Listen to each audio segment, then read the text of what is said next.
All right, let's talk more about all of this with Ryan Mauro. Ryan is a national security analyst at the Clarion Project. That is a group that brings attention to the dangers of radical Islam.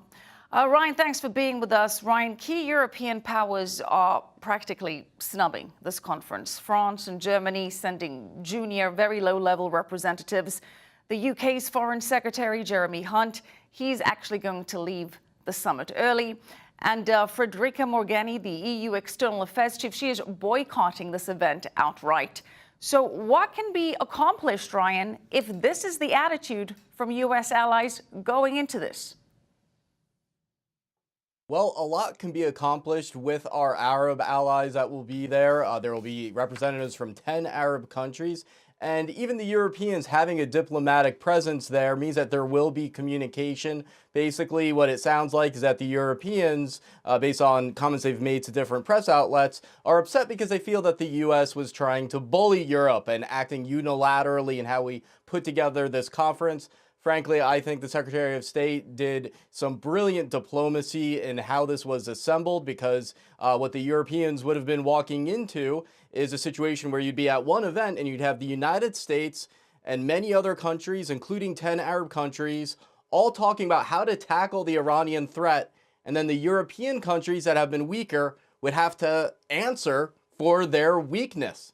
And that dialogue would be very embarrassing for those European countries taking part. So they didn't want to walk into an uncomfortable situation where frankly, they look like the weak ones at the table, unwilling to take Iran on.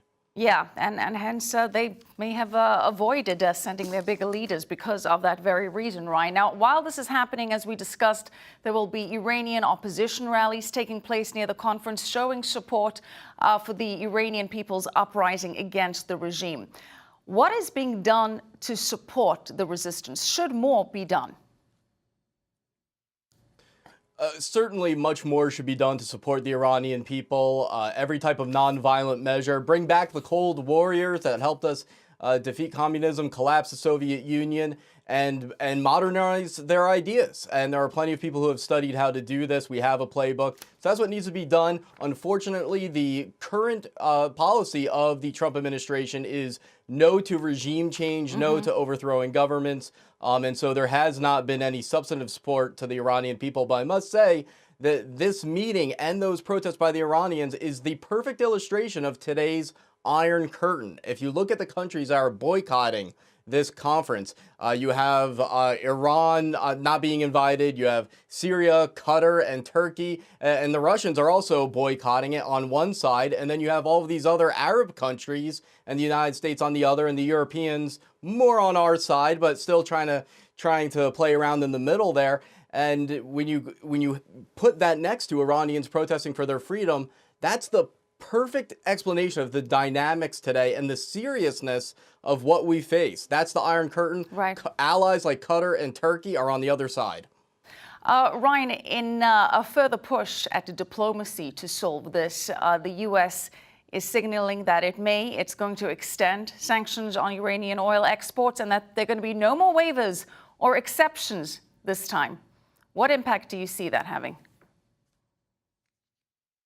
Oh, I think it's going to have a lot, which is partially why you didn't want to have, or the Europeans didn't want to have high-profile leaders at a meeting like this, and why it would be so uncomfortable, because the U.S. position is that we will start punishing countries and companies that do business with the Iranians, and that our gracefulness and mercy so far is temporary.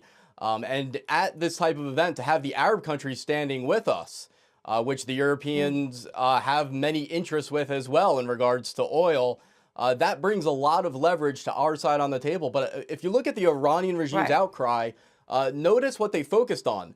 They focused mostly on that this was good for the peace process. They're scared, not just about the pressure on themselves, but they are saying that there is progress towards peace with Israel and the other countries. That's positive news. Things are happening. Ryan, we're out of time. Thank you so much, Ryan Mauro.